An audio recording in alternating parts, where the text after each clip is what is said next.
Ready? 3, 2, 1. Hello, everyone. This has been Product Evaluation. This is number 102. Product Evaluation 102, where there was, ironically, or how else would you say it? I guess it was ironic, 102 ideas submitted into Product Evaluation number 102. So on that note, we are going to roll through our regular product evaluation process. For those of you unfamiliar, we go through the idea. Okay, we talk through what we call our DMV analysis, design, market, and viability. Design looks at... We look at wow factor, potential to win design awards, does it solve a problem? Market looks at how big is the market, what do our retail partners think, and what is the potential for this product to be a fit for the Quirky product line and brand. And then viability looks at 3 parts: intellectual property, manufacturability, and cost and margin potential. So with that said, we are now going to move on to the first idea. This one's going to be very thick. This was from a guy, very quick, this was from a guy, an industrial designer named Hearn Kim. He was an iPod speaker and charger. And this was the idea, it was the top voted community idea. And Hearn is one of the few people out there that actually, goes out and executes on the idea on his own. He actually got a ton of press for this idea over the last couple of weeks, and he actually posted the idea onto Kickstarter and raised a ton of money. So congratulations, Hearn. You didn't win on Quirky, but you won anyway. So we're gonna roll on to the second idea. We respected Hearn's request to bow out of Eval. Yeah. Technically, we didn't have to. We could have picked his idea and done it ourselves, but we're nice people. So Hearn, congratulations. Good luck with your project, and I wish you a big success. So the number 1 top-rated community idea outside of Hearn's was from this guy named Michael Clockner. And it was a wiper fluid cap hose. So basically, goes onto a big jug and it allows you to pour things very easily. That was the problem and the solution. He didn't want to spill stuff. He wanted to make it easy to pour. Community said what? So Daniel Shear says, what sold it is Quirky, it's time to replace the funnel. So he's interested in redoing the funnel. Redesigning the funnel, which is an interesting design problem. Yeah, really interesting. We looked at the comp shop and there was stuff out there. This is meant to allow you to repurpose water bottles to water plants with. Sort of like the pedal drops of soda bottles for, yeah, exactly. And then this was very similar to what he had, but this was for oil, motor oil. Yep. It looks like it's the type of spout you could put on anything else. It's $6. It's actually a pretty high price point.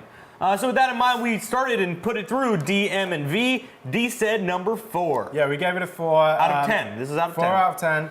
Solves the problem, low wow factor, improved control of liquid over common funnels, which we thought was a good selling point. We felt like the community could help explore features like how to cap it off, etc.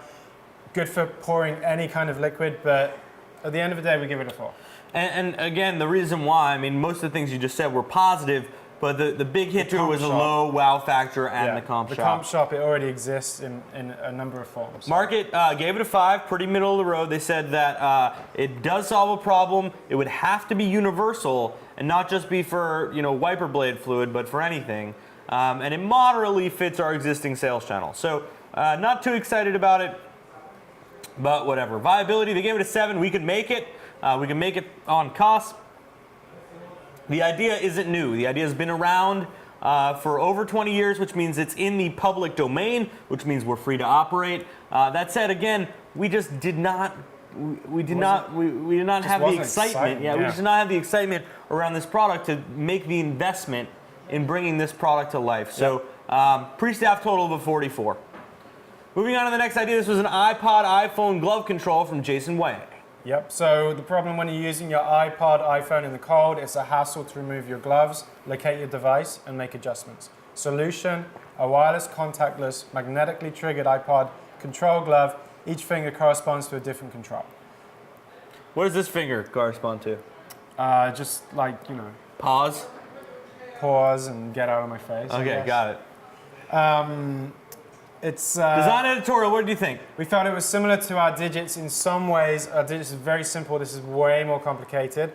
It's an involved haptic switch project. It will take a lot of involvement on the engineering side, electronic side. Not really much for the community to work on. Yeah, I mean there would be enough to go around. I mean it's a fairly ambitious project. What did the community say? They said Christine Williams said putting a piece of metal close to the iPhone's antenna. She was kind of concerned about that. We weren't too concerned, not at least showstopper concerned. Joe Colburn said 2 questions up here. Will people want to use and shell out money? It's not exactly needed, and can we cheaply make this for a low price? Mrs. J Lo, she's still Jenny from the block. Used to have a little, now she has a lot. No matter where she goes, you know where she came from. That's good. All right. The majority of reported thefts on New York City Transit is the thefts of iPods and cell phones. This is sort of a good theft prevention device. Now, we did a comp shop, and although the solution isn't exactly as he defined, with different things being different controls, there are ways to keep your hands warm and not take your phone out of your pocket. Yeah. And still control your phone. Yeah. So O'Neill has one. It's called the Fat Controller. It's like $180. There was another one from Nike. This isn't exactly a wrist. I'm sorry, it's not exactly a glove, but you put it on your wrist. It's a bracelet, yeah. Yeah, and you could still control your stuff. You could keep your gloves on and still control. And there's other companies doing gloves similar to this. Burton, I know Analog. Philips back in the day was doing a lot of clothing Jackets. that had the Motorola controls. did a bunch of jackets in their red line with Burton. Yep. So it's been around. And DM&V said, Okay, so I disagree with Ben. I don't think there would be much for the majority of the community to work on here. It's very engineering heavy, very electronic engineering heavy. you disagree with Ben? Yeah. I know. You haven't You're said allowed to. So we give it a 3. All right, Market said there's very similar stuff on the market, and that concerns them. The market isn't that big. That also concerns them, so they gave it a 4. Viability gave it a 5. We could do it. A little bit out of our wheelhouse, but we could probably do it. The big hit to viability, patent risk. Yeah. Again, it exists or in a bunch of different incarnations, so a little bit concerned about patent risk. So pre-staff total of a 38, we move on. Okay, so the next submission is from Mark Rumina. It's the monitor shelf. Problem, desk clutter on small desktops. Solution, clip-on shelf that attaches to your flat screen computer monitor to organize your desktop. Okay, so what do you think? Design editorial didn't really feel like it solved the problem. There's so much on the market for... Solves a very similar problem that Spacebar solves. Well, Spacebar is some added functionality. To some extent, yeah. I mean, Spacebar is very much about USB functionality. This does not have that. This is very much about replacing the typical hutch that you may have on a desk, or any kind of pot holders or pen holders, post-it note holders. And this is kind of flawed because potentially it will cover up important buttons on your monitor. And Potentially. Yeah. All right, Edward said, I think you could play one for LCD, LED, plasma screens. Roy said, could easily be divided up into sections, Post-its, paper clips, etc. And Kyle said, I just can't see people doing this. But someone does do this. This is sort of more on the high-end designy side. This is the monitor shelf from 12 South. It actually sells pretty well. It's called the Backpack. And then this is almost exactly Mark's idea. It's the Xenix Corp LCD monitor shelf with a paper clip holder thing. Yeah, but this is mounted on top, which is on the more top sensible instead of the bottom, because the bottom is sort of going to be in your view, blah, blah, blah. At top and behind, instead of bottom and in front, which was Mark's idea. So DM&V, not too hot. D, we gave it a 3. Does not solve a problem, just creates more clutter. And again, we felt like it would obscure the monitor too much. Market's at 4. They don't think it really solves that huge of a problem. It fits our channels, but maybe not our brand. And it's a little too similar to Spacebar, they thought. They like being able to sell the Spacebar organization solution plus 6 USB ports. Viability says we could do this in a minute. And the concept, again, has been around for a while, so it is in the public domain. Moving on to the next idea. This was from Jared Joyce, the furniture joint system. He basically has a patent and has developed this cool, ready-to-assemble furniture system that allows you to create geometric shapes in the third dimension without any hardware, anything. You just kind of clicks together, bolts into place, not with bolts, but sort of there's a thing in the back there. Anyway, so this is an idea. It wasn't necessarily perfectly defined what the actual furniture item would be. It's sort of the system that he was pitching here. Yeah. And this stimulated a lot of debate. A lot of conversation. A lot of conversation. And to start that conversation, let's go to what the community said. Community said it is a winner. They're just not sure that Quirky is the venue for it. We sort of echoed some of that, but not too much. John said, I've struggled with more RTA pieces than I care to admit. They're a pain to assemble, poorly written instructions, wide tolerances equal more instability. So generally, everyone sort of resonated with the problem, and we took it from there. We looked at sort of some of the competition out there. This is a giant IKEA Best of Bookshelf, 8 bookshelves packs perfectly flat for $150. This is from Atlantic Media for $79. We then went through DM&V. Okay. Now these were DM&V's initial scores. Yeah. 3, 4, and 3. After debate, we raised our scores to design as a 5, market as a 5, and viability Market was as a actually 6. a 6. Oh, market as a 6. Yeah. So design 5, market 6, viability 6. So through the discussion of the Friday afternoon eval, we bumped these scores up, and let's walk through why. Okay, so from design point of view, we could really, what it solves as a problem really resonated with us. Yeah, not having the extra hardware really makes sense. It's versatile. We felt there wasn't much for the community to get involved with because you are, as submitted, dealing with cubic forms, and then you're expanding on that cubic form, but at the end of the day, it's still just very rectangular based. Market, it's competitive, okay? They were a little, they brought up the fact that cubicles is our sort of furniture modular thing.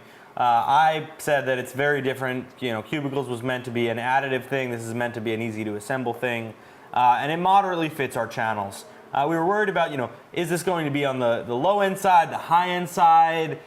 Is this defined enough for us to break into the furniture industry with? And all those things were sort of wishy-washy. Viability, some sourcing concerns. Jared is a patent, so we weren't worried about that.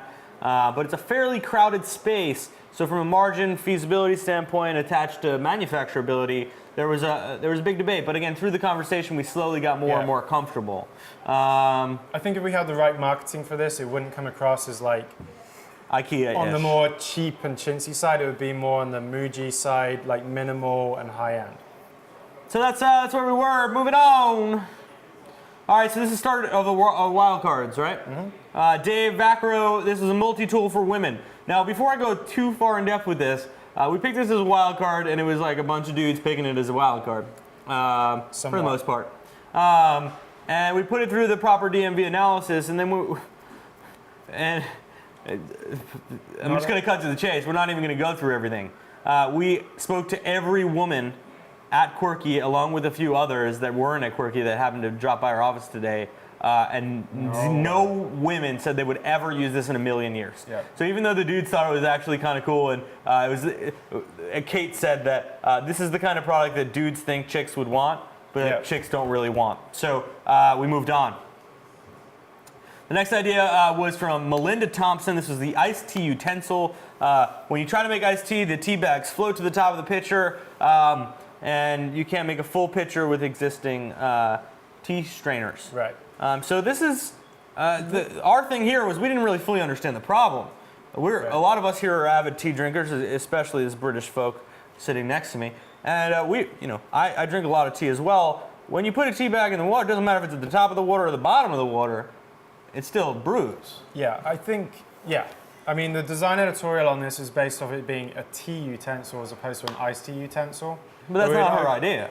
But anyway. I think that's the way we'd interpret it. I think there would be plenty for the community to explore, but it is a very small problem, if any problem at all. All right, so we put it through the community. There were a few comments. The device would need to be long enough to fit into tall pitchers, and thinking of like something like a wooden spoon, no, not made of wood. These are some of the sentiment. We put it through DM&V again. It's got a 6 for design, because they have a tea fetish. I mean, we have a fetish on like rituals, so we would look at rituals of making tea in general, or iced tea, because that's our idea. Market said 4. They don't really get it. They don't think it's that big of a market. There is some stuff out there. There are pitchers made for making iced tea in, and stuff like that. We have a new employee that's from South Carolina, who said, you know how to make iced tea? You throw 4 tea bags into a pitcher and you put it outside in the sun. Yep. And you just wait until it's done. All right, viability said 7. We can make it in a minute. Easy. There may be some available protection. Not too worried about patent infringement, and we could probably make it on cost. The last thing we looked at this week, this was our third wild card from Nurakman, and this was the multifunctional pots and pans. This was really undefined. This was like, we didn't really know if we were meant to make accessories for a pot or pan, or the pot or pan with some added features. So we hashed through it. Design thought it would be a cool project, but we thought it would be a cool way of bringing disruptive innovation into a very kind of conservative product category. Okay, sounds good. Yeah. Community comments were, somewhat positive. The one thing they would change the design is they would like the lid to open but not slide in the back. And then we sort of showed that that sort of is there with this product from Trudeau. Yep. Moving on, 556, design market viability. Yep. Design, again, they're interested in the problem. Market said that it's very competitive and that, it's a very brand-driven channel. Yep. And viability said we could probably make it. Our houseware suppliers in Asia are rock stars in making stuff like this, so it got a pre-staff total of a 21. So going to the numbers this week, it was a really, really big debate. Go for it, Gaz. Going to the numbers this week, we banged out a few. That's your desktop, sorry. We knocked out, oh no, it's not. You're right. We're pulling up the numbers here for the final scores of 102. First thing we always do is we do a hand vote. Let's talk about the 2 favorite. For one reason or another, 4 got sort of removed. Yeah. The iPod dock speaker was disqualified or withdrew. Wiper fluid cap, iPod control, and monitor shelf all were just ideas that just did not get enough excitement around the table because of how it was perceived after DMV. Very similar response for the multi-tool for women and the iced tea utensils, so we were left with 2. Yep. One was the multifunctional pots and pans. One was the furniture joint system. With the multifunctional pots and pans, we just thought it wasn't defined enough to take on. Yeah. With the furniture joint system, it sparked a 45-minute long debate, and we got to the point at the end of Eval again where we're like, do we want to just make a system of furniture where we don't understand, are we just making a bunch of cubes? Right? Or do we want to just, again, say, guys, there wasn't enough of a good product for us to move forward and spend hundreds of thousands of dollars to commercialize it this week. Again, I told you guys last night in the Q&A, we spend almost $180,000 in every product we put through, so we take these eval decisions really seriously. Yep. We want to make this simple, and we've got to cut to the chase here. We chose nothing this week. Yep. The furniture joint system was the one that we were most excited about, but we weren't sort of sold on what it could become or what it is in its present form.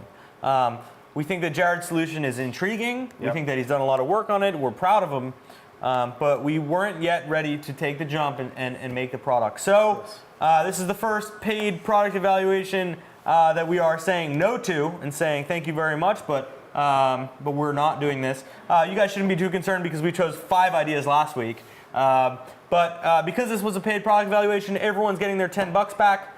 I hope you take the feedback from this product evaluation video and your peers' comments via the community comments and strive towards refining these ideas, possibly resubmitting them, and bringing them yet another step further. That's all we have for you this week. Again, we are confident in this decision. We feel good that we're not forcing a decision here. And I wish you guys a happy weekend. Yep. I am Ben, this is Gazel, and that was product evaluation number 102.